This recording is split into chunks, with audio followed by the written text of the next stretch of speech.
subject of the Labrador Archeopteryx. How many of you here were for that talk?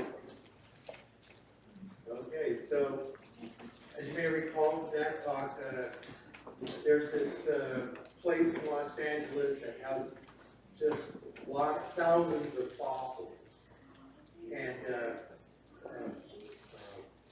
they were found in these tar pits. They're big pits, and they excavated them, and I was able to go to the fossil collection.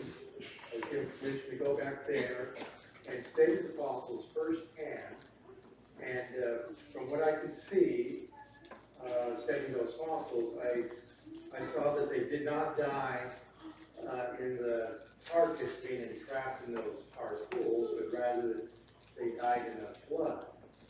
And so I think there's maybe something on YouTube you can see, or maybe Caleb has put it up. Oh, Caleb just put it up. So if you're interested in more about that subject, you can watch that.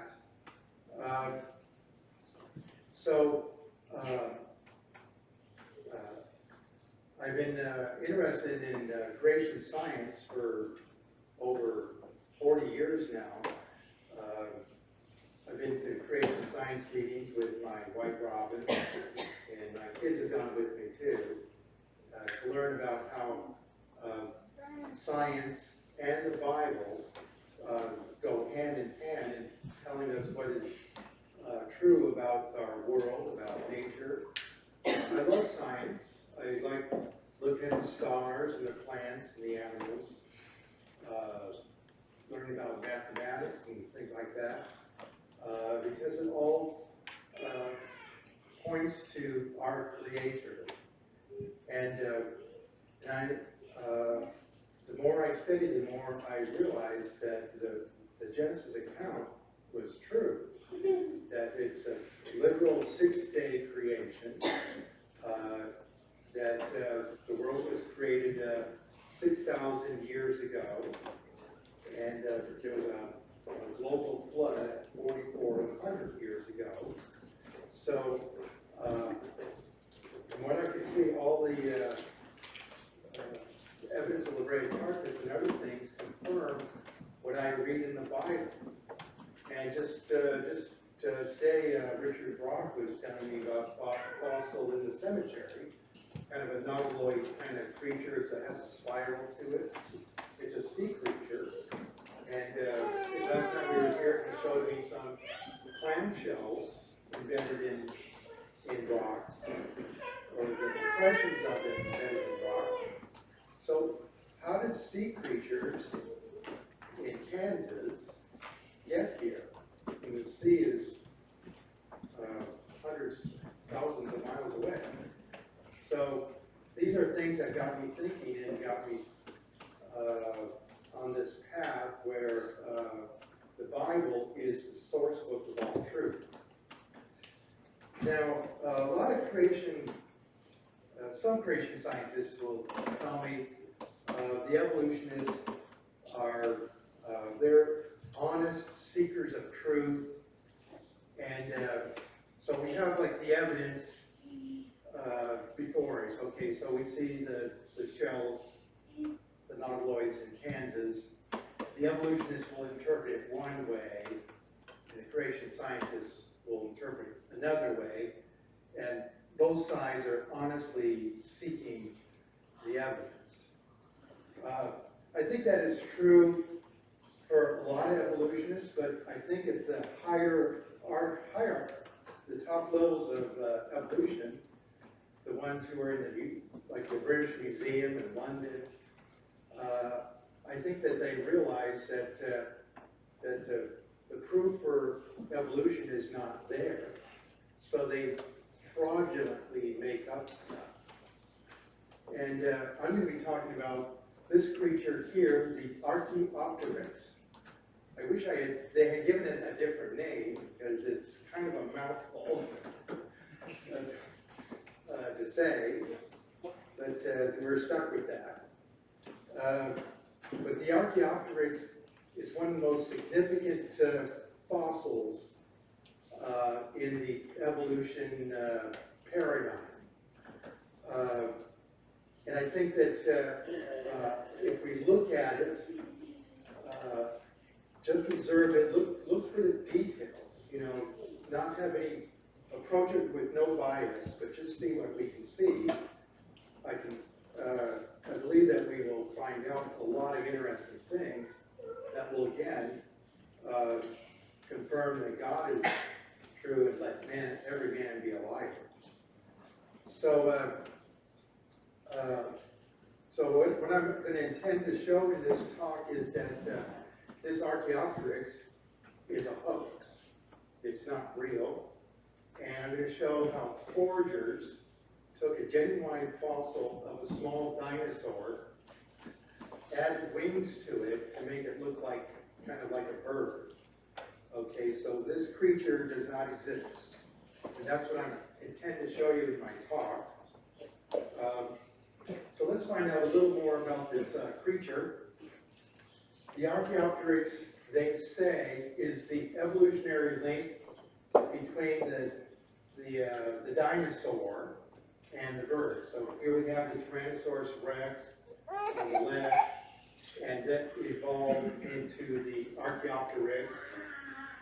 So it's kind of like a half reptile, half bird creature, and the Archeopteryx evolved into the bird. All the birds that we see today, evolutionists will say they're direct descendants of the dinosaurs. So just to give you an idea of what the Archeopteryx is, kind of a small creature, maybe the size of a turkey. So it's not a very big animal. And the Archeopteryx is featured in a lot of books. So this is not some isolated creature, obscure, that I dug up. This is presented in the news media and a lot of places because it's so important to their story. So there's another book, Archeopteryx, Meet the Dinosaurs. Another kid's book, A Jurassic Mystery, Archeopteryx. Another book on Archeopteryx. So you can see there's a lot of books on the Archeopteryx. And in the college textbooks that they're featured, they have a prominent place too. So, I hope you can see that this is an important subject to talk about. There's another dog, Archeopteryx. So Archeopteryx, the meaning of the name is Latin for ancient wing. Archeo means ancient, and pteryx means wing, so ancient wing. So how many have gone to taken biology in a high school or college? Anybody here? Oh, Violet. Okay, good. Maybe you seen something like this. The professor is all excited about teaching evolution. He says, how many of you believe in evolution? And clicking is right.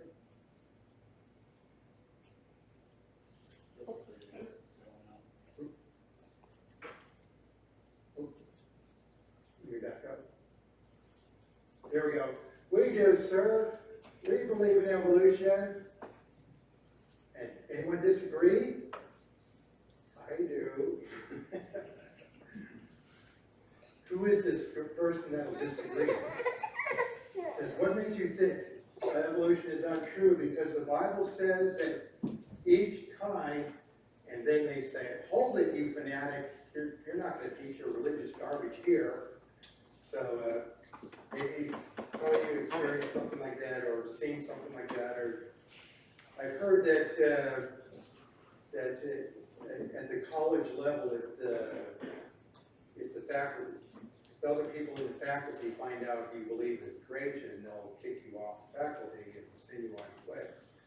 Or if you write, or if you're a journalist, and you write articles favorable to creation, you'll lose your job. So there's a lot of ostracism when it comes to the evolutionary point of view. It seems like if evolutionists were honestly seeking the truth and willing to dialogue with people to, find out, okay, what do you believe? What is your evidence?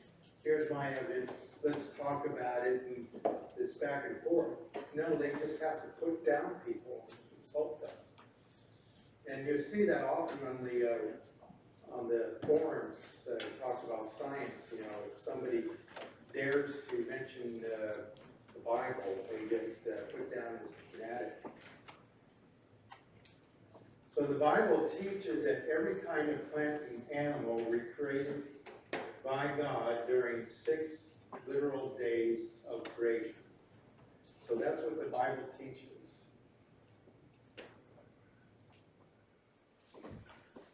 So let me get my notes here.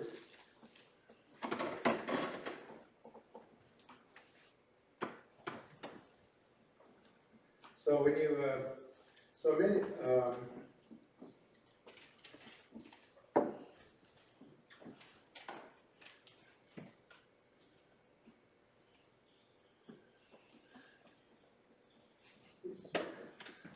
okay, scientists use the Archeopteryx to show that the biblical account of a 6-day creation is not true.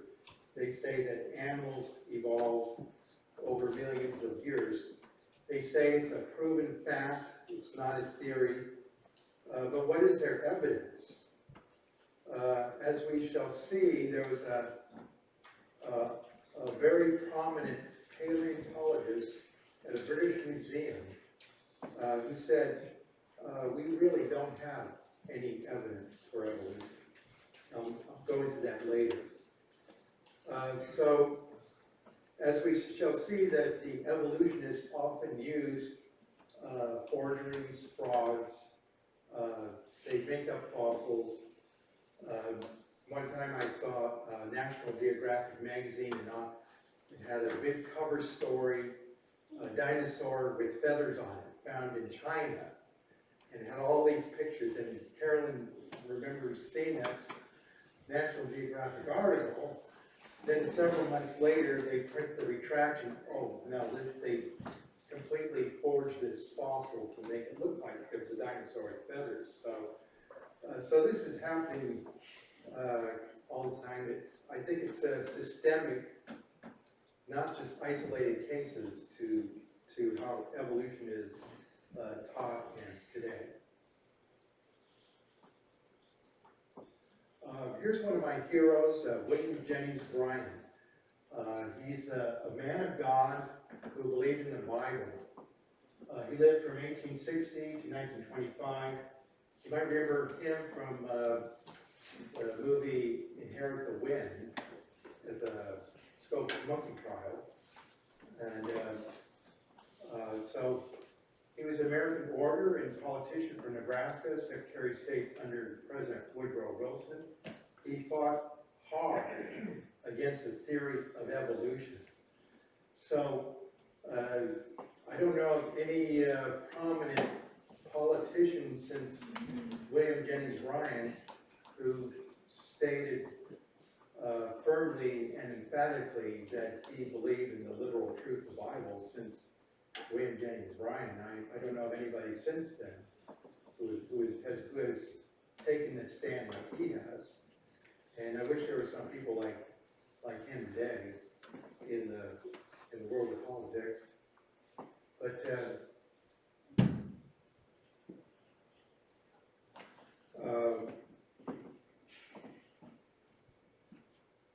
he said, oh, let me back up to Christianity is not afraid of truth because truth comes from God, no matter by whom it is discovered or proclaimed. So all truth comes from God. So if there's an evolutionist out there, maybe he has something interesting that we should look at, and maybe what he has may help us think, we should not automatically reject what he says, but listen to him and try to learn what he's saying, because who is the author of all truth? It's God. So it doesn't matter if a creation scientist discovers a bit of truth, or if the evolutionist does. It's all truth, and we should accept it for what it is, no matter what the source. And that's what William Jennings Bryan was trying to say back in the day. He said the only thing that Christians need to do now is bring the enemies of the Bible into the open and compel them to meet the issue as it is. So back in his day, whenever he challenged the evolutionists, they go run and hide. And they fire back with insults and say they ridiculed him. And it's just I'm just amazed by the cruelty in the newspapers and the cartoons of William Jennings Bryan, but he stood up to it and he didn't back down.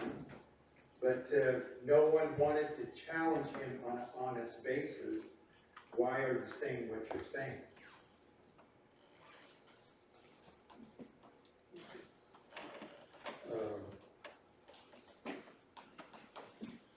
So here's a typical evolution textbook, why evolution is true.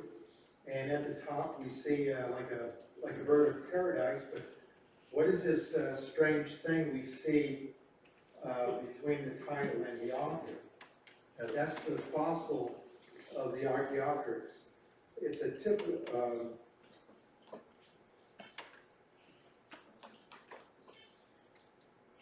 so there's a lot of these evolution textbooks will feature the Archeopteryx on their cover.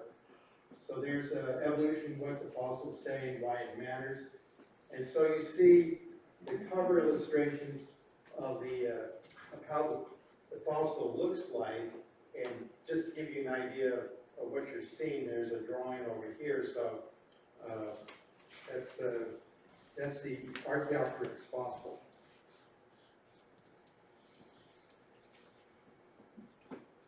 So what we're seeing here is the fossil, and it's now in the museum in Berlin. It's the most famous of the Archeopteryx fossils.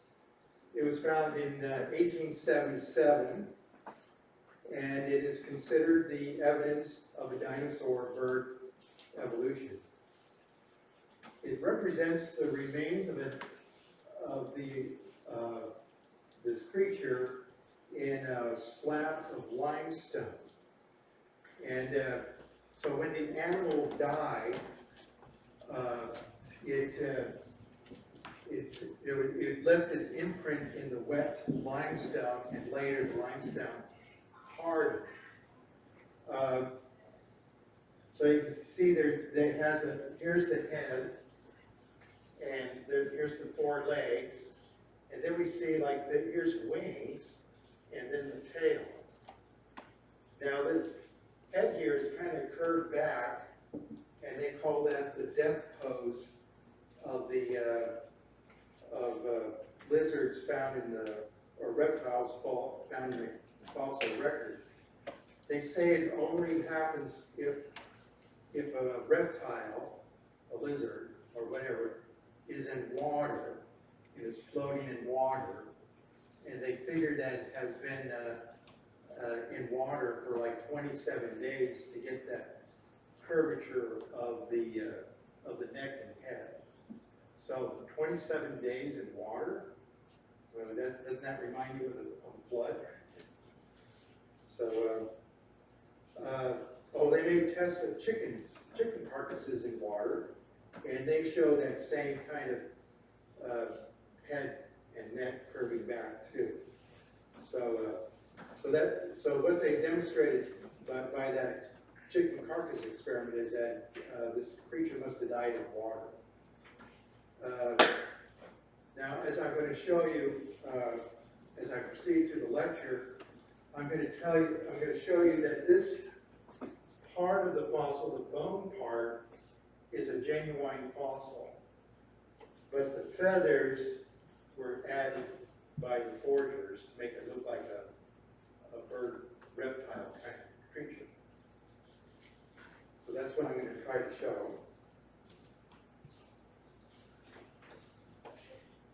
And here's the second most famous Archeopteryx fossil. And as you can see, it doesn't have the head, and its bones are kind of mixed together. And but you do see the feathers over here and here, added here and there. And I'm going to be talking about the London specimen mostly because these fossils are kept under lock and key. Nobody can see them unless you are one of the devotees of evolution. It's kind of like, like the Catholic Church with their relics, the knuckle bone of John the Baptist, people go for miles to see, or maybe they can't see it unless they pay lots of money. It's the same way with the evolutionists. They have their relics too. They keep under lock and key and pay a lot of money and you get to look at it. So it's kind of interesting how these things work. Okay. So this is what they're trying to show is there's the dinosaur, and this is like a turkey-sized dinosaur. It evolves into this creature, the Archeopteryx. It has feathers, and its forearms are kind of like looking like wings, and then it turns into this bird-like creature. So this is evolution over millions of years.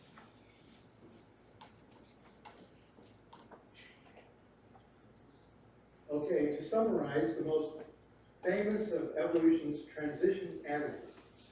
The news media just loves this Archeopteryx.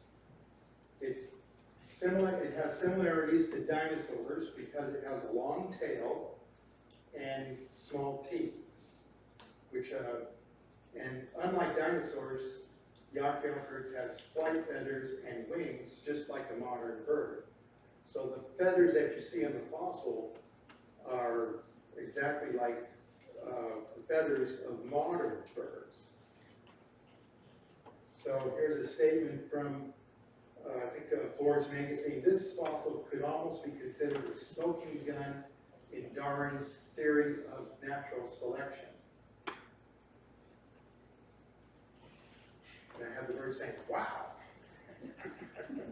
isn't that amazing? I'm the most famous transition animal ever. But in 1995, a team of scientists exposed the bird reptile as a fake. What? So what happened in 1985? British Museum blocked by charges of fossil scandal. So this really hit the newspapers. This is an article from the New York Times dated May 7th, 1985. It says that it tells about a team of scientists who examined the Archeopteryx fossil and determined it to be a forgery. So this is a New York Times article, the paper of record, telling us the Archeopteryx is a forgery. So so who is this research team? How many of you heard of Fred Hoyle? Okay, he's a British astronomer, knighted by the Queen of England. She's still the Queen of England, in 1972. And then the next guy is a Sri Lankan, British mathematician, astronomer, and astrobiologist, Chandra Wickramasinghe. Did that pronounce it right? He's a collaborator with Fred Hoyle in many of his projects. And then we have Leo Spetner, He's a applied biophysical physicist, and he's a creationist. He wrote a book, Not by Chance, Shattering the Modern Theory of Evolution. And he's the one that really got the ball rolling as far as getting this research team together. He suspected that the Archeopteryx was fake back in 1980. So as I told you before, they believe that the Archeopteryx was a genuine dinosaur fossil to which modern impressions of modern feathers were added to it to give it the appearance of a link between dinosaurs and birds. So how did an independent team of scientists get access to one of the most iconic fossils in the world? Remember, this fossil has been kept under lock and key since it was first discovered in 1860. And this is basically the first time that scientists are doing like an independent study of it, to be able to actually look at it, observe it, and find out what exactly they're seeing. On the right there is the British Museum of Natural History. That's where the London specimen Archeopteryx is. It has over 60 million specimens. Only certified believers can see the Archeopteryx fossil. The public never gets to see it. They only see like a cast of it. So Hoyle's team proposed to see the original fossil. And the British Museum, strangely enough, agreed to it. So this is the first time in 100 years that it's actually going to be seen by independent scientists who don't have that evolutionary bias. So I think that the reason why they're able to see it was Dr. Colin Patterson. He's the senior he was the senior paleontologist at the British Museum, and he's starting to get these doubts about evolution. And during a conference with other evolutionists, it wasn't meant for the general public, but a creation scientist, biologist, was at the meeting, and he tape recorded it.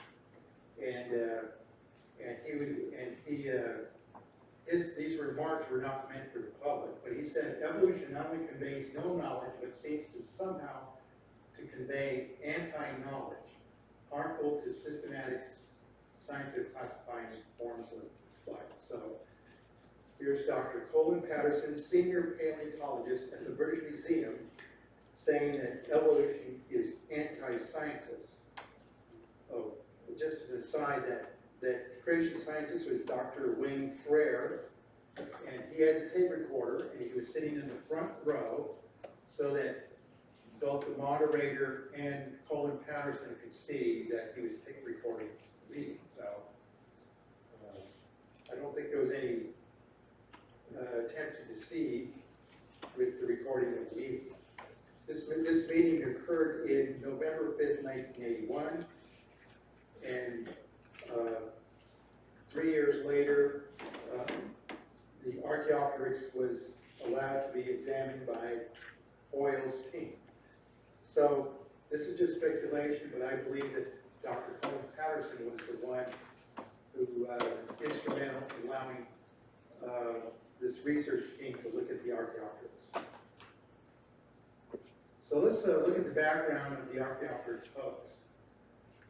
Charles Darwin published The Origin of Species November 24, 1859, and he introduced the theory of evolution by natural selection. So it was about like 6 or 7 months later, we have this debate between Bishop Wilberforce on the left and Thomas Huxley on the right. Bishop Wilberforce believed in the literal interpretation of the Bible, and he strongly criticized Darwin's evidence, assumptions, and moral implications. The debate was held at Oxford University. Huxley was not able to provide good counter-arguments for this debate. Why was that? There was a lack of transitional species. Charles Darwin wrote in his book, 1859, "Why then is not every geological formation in every stratum full of intermediate links?" This perhaps is the most obvious and gravest objection which can be urged against my theory. So this is a huge thing. Darwin and Huxley were repeatedly criticized for advancing a theory that had no evidence. And their feeble response was, well, we just haven't dug into the fossil record enough. Someday we will find that transitional fossil that will prove evolution. But over time, that argument would not be enough. They needed solid evidence. So Thomas Huxley began a search for evidence of evolution. And he's focusing on the connection between dinosaurs to birds, the evolution there. And there was this dinosaur. It's a small dinosaur, about the size of a turkey, about yay high. It has another hard to say name, Compsognathus. It was discovered in 1859. Huxley said, "It is impossible to look at the confirmation of this strange reptile and to doubt that it hopped or walked in erect or semi-erect position after the manner of a bird." So he looked at, when he saw this fossil, he thought, this really looks kind of like a bird. So now he needed to find the bird connection. So a single feather was found in the fossil record in the same place as that little dinosaur in August 1861 by Hermann von Meyer in a limestone quarry here in Germany. It has, it's a modern-looking feather. It has that asymmetrical form. Asymmetrical, that means two sides are not exactly the same. So this side here is narrower than this side, and they say that's asymmetrical. If it's symmetrical, then both sides would be equally the same.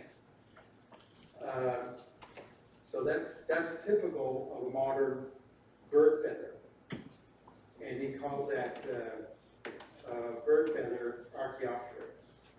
They didn't find any other thing other than this single feather, and they created this creature out of it.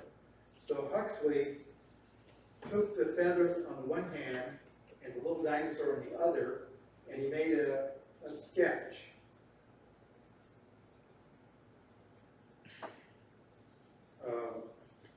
He drew a sketch of a creature that would be like a transitional form between the reptile and the bird.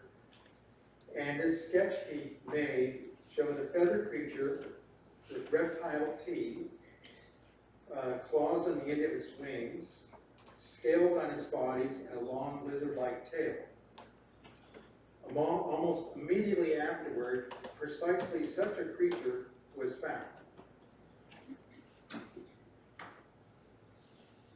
He says, amazing.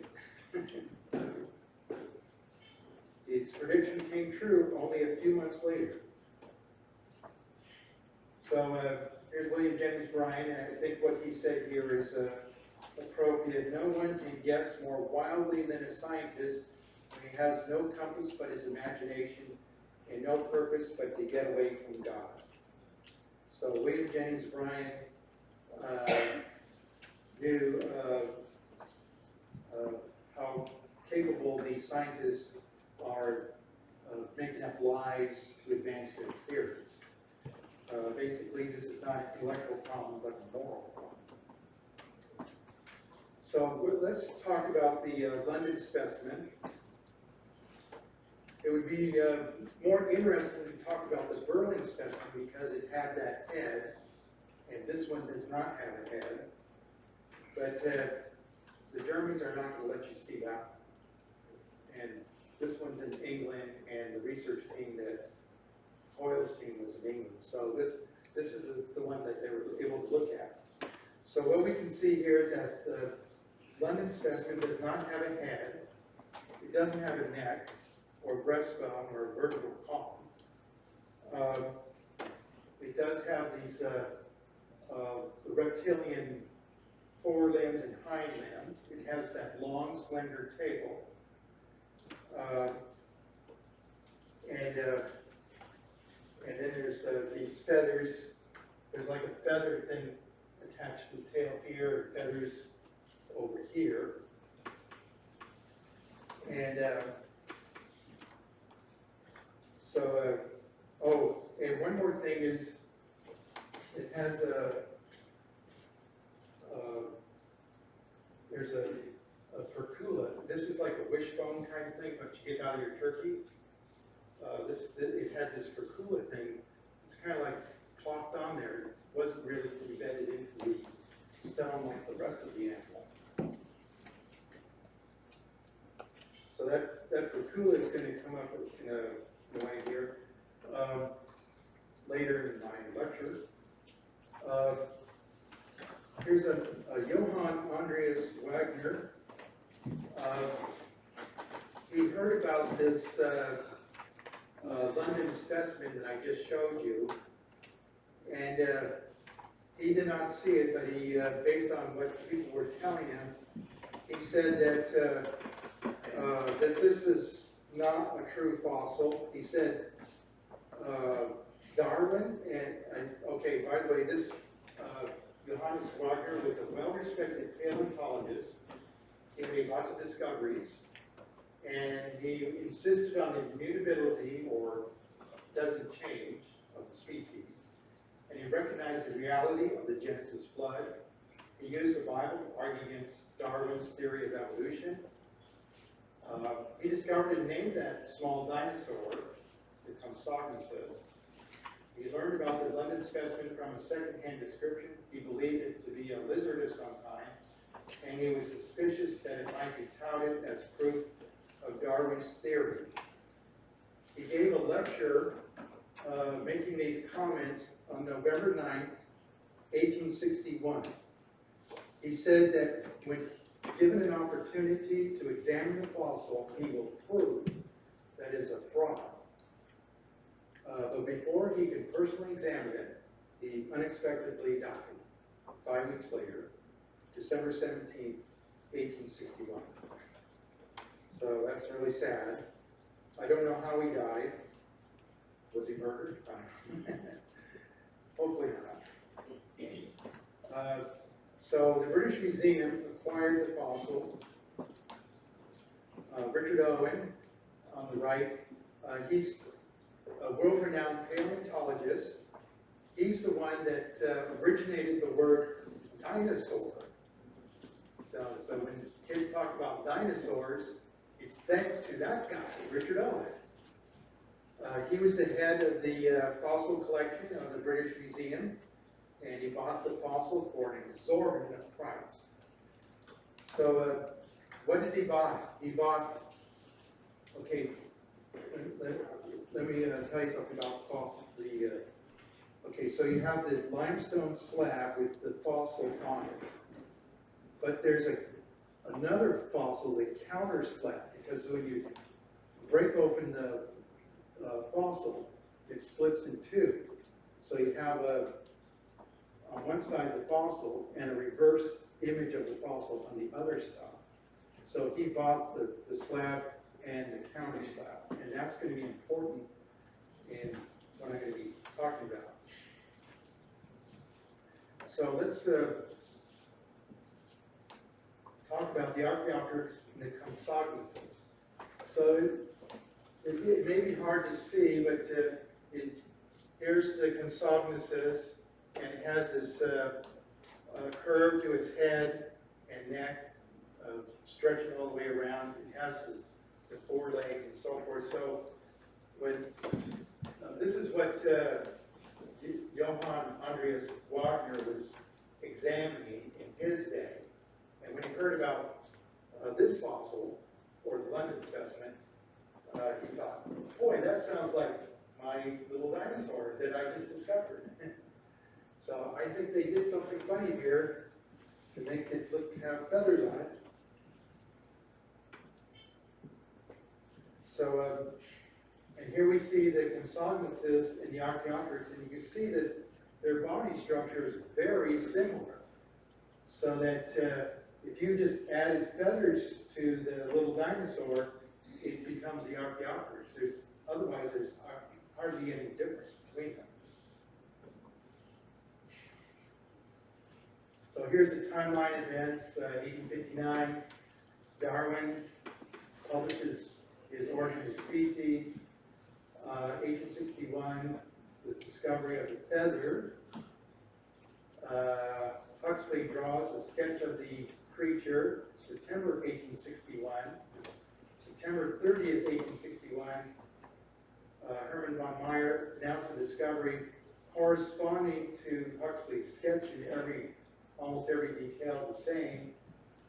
November 9th, 1861, Andreas Wagner, the creation scientist, gives his lecture on the mysterious lizard. He says he's going to prove that Darwin is wrong. He unexpectedly dies, and then January 1863, the British Museum buys it. So you see how 1861 has all these important things coming together. And it seems like there was something going on other than people just looking for fossils in the limestone. And if you go to that limestone quarry in Germany, it's very hard to find fossils. You could be pounding limestone rocks all day long and not find anything. So it's very rare to find a fossil. And when you do find a fossil, it's of course very exciting. So let's give you. This is the area where it was found. It's near Munich, the limestone quarry. This is they used back in the day. They used these limestones. They smooth it down and they use it for lithograph printing. We don't use lithograph printing anymore, but maybe 40, 50, maybe people remember, older people remember lithographic printing where they used limestones to print off of it. So so it had extremely fine, suitable for printing, fossils sometimes found in it. So here's some fossils that have been found in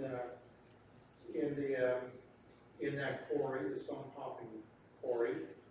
And here's an example of a slab and counter slab that I showed you earlier. So here's like a crab creature and something else on the side. And see how it's like a reverse image of the same fossil? They look exactly the same. And that's how it should be for every slab and counter slab.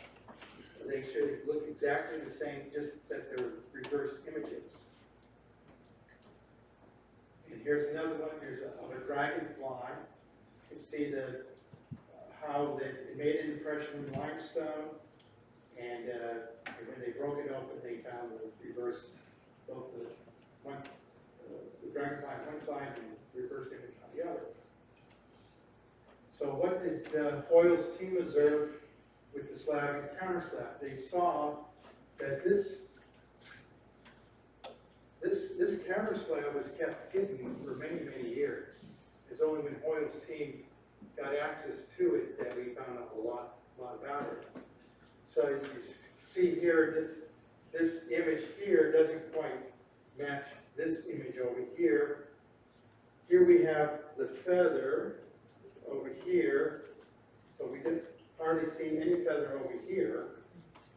They've added feathers over here, and on the counter slab they tried to add some over here, but It's certainly much more emphasized over here. But definitely Hoyle's team was showing that, hey, they're supposed to match and they don't.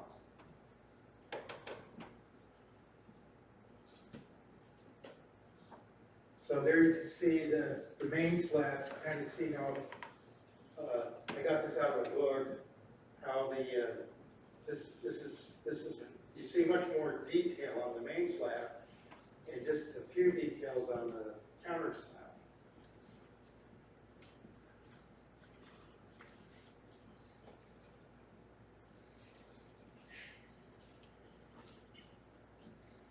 Okay, another thing that they observed is a texture change.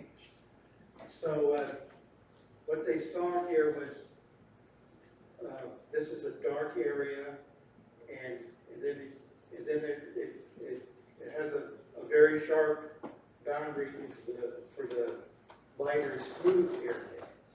It should look like this all the way through. So something happened in this area with the feather that that they believed was a forgery.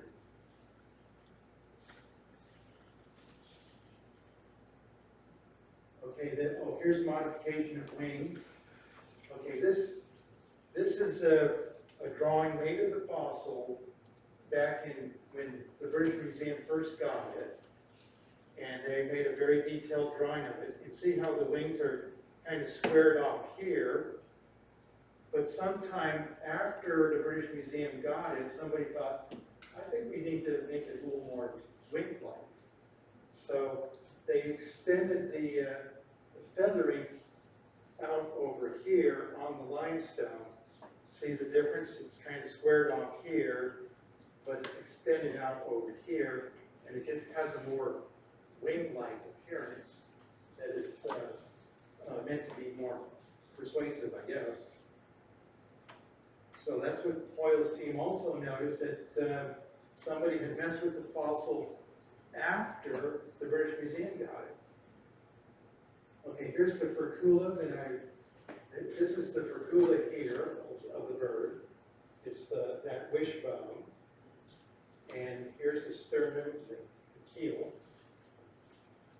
This bird, or this animal, doesn't have the sternum or the keel, but it does have this this wishbone kind of thing, and this is that wishbone right here, and it just looks like it's right on top of it, not really embedded into it.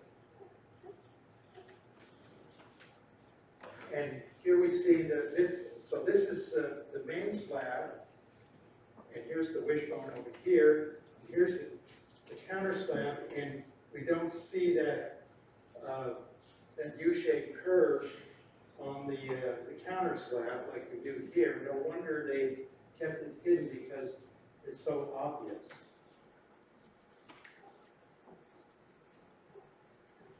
Also, they notice that there's these strange cement blobs. So here's the cement blob on this feather on the counter slab area. You don't see it on the main slab. And this is a cement blob over here. What is this thing? They weren't allowed to touch it, but they could take pictures of it and examine it. And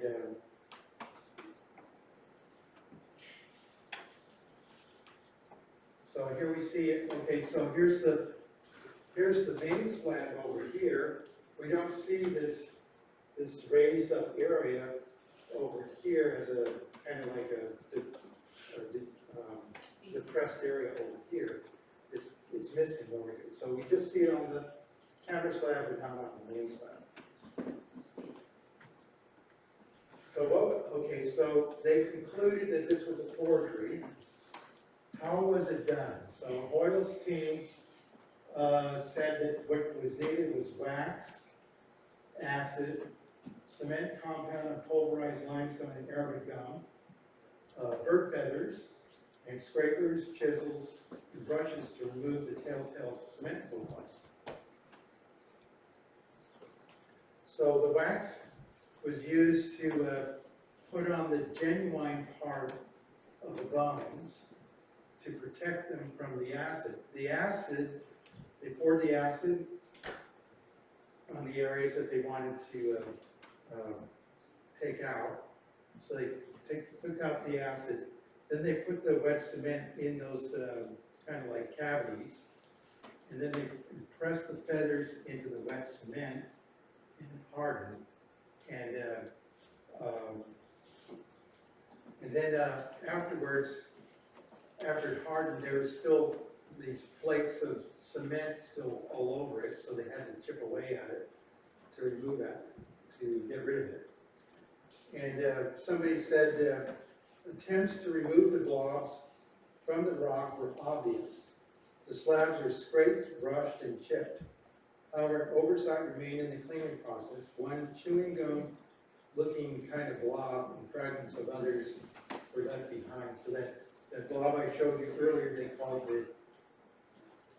the chewing gum blob. It looks like chewing gum stuck on there. So Hoyle's team needed to confirm their findings. They wanted to do some tests on the cement blob with spectrographic and x-rays to remove all doubt that it was really cement, and that would be the clincher to prove that it was a fraud. And the British Museum said, stop, no more studies. They told the Hoyle's team, you're not going to go any further, you're done. So they tried to get published. No scientific journal would publish their results. Hoyle's team finally found a publisher, the British Journal of Photography, and then later Hoyle and his collaborator published a book, report his findings, and a lot of the information I took from their book. It's a very interesting book because it's a case of fossil forgery. So let's go back to Colin Patterson. He says, is Archeopteryx the ancestor of all birds? Perhaps yes, perhaps no. There's no way of answering this question. It is easy enough to make up stories of how one form gave rise to another. But such stories are not part of science, for there is no way of putting them to the test. So the scientific method is you observe, you test, you make experiments, you make hypotheses, and the tests are supposed to show whether your hypothesis is true or false. You can't make any tests on an evolutionary story of dinosaurs evolving into birds. That's just a story, it's a fairy tale. And that's what Colin Patterson is trying to tell us. He says, last year, I had a sub-realization that for over 20 years I thought I was working on evolution in some way. One morning I woke up and it struck me that I had been working on this stuff for 20 years and there was not one thing I knew about it. That's quite a shock to learn that one can be misled so long. He said he was duped in another place by evolution. And this is the senior paleontologist at the British Museum saying that. This is a very shocking thing to say. And so here's some other Archeopteryx specimens. How did they get these other Archeopteryx specimens? Mostly, I won't go through all of these, but mostly they took a Compsognathus or a small dinosaur and said it was an Archeopteryx, or reclassified as an Archeopteryx. So that's it. So Williams and Brian, going back to him, there's more science in the 24th verse of the first chapter of Genesis. And God said, let the earth bring forth a living creature after his kind, cattle and creeping things, and beasts of the earth after his kind was so, than all that Darwin wrote. So our authority should not be in these college textbooks that present fairy tales about monkeys turning into people, about dinosaurs turning into birds, about fish turning into frogs. God had created every animal after its kind. They don't change. They don't evolve. You may see variations, and we call that microevolution. You know, One frog may have spots, and the other frog may have no spots. But they're still frogs. Dogs may be as small as a Chihuahua or big as Lincoln. But they're still dogs. They're not, you can never be cats. So I recommend that you read your Bible, study it, and use it as your authority.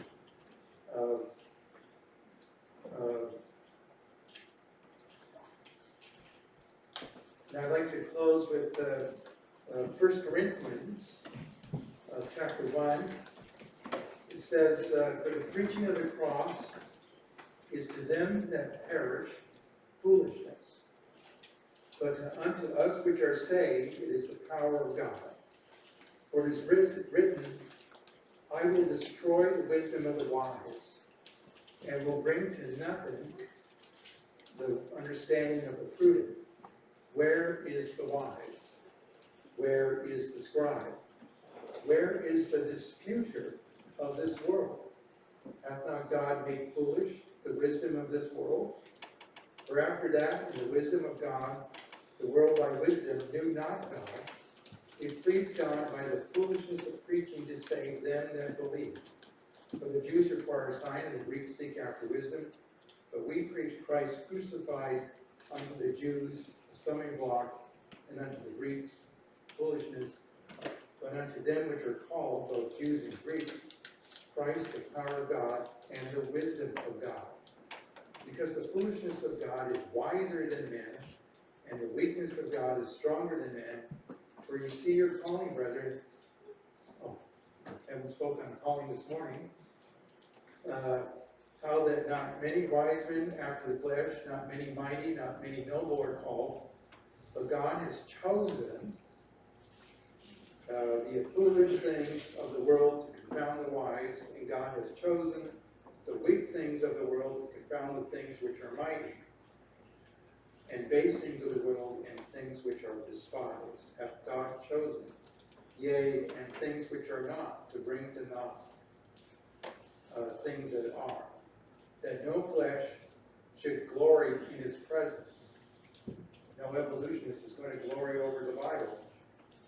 But of him are ye in Christ Jesus, who of God is made unto us wisdom and righteousness and sanctification and redemption. That, according as is written, he that glorieth, let him glory in the Lord. So, well, that's quite a lot, wasn't it? A lot of science there.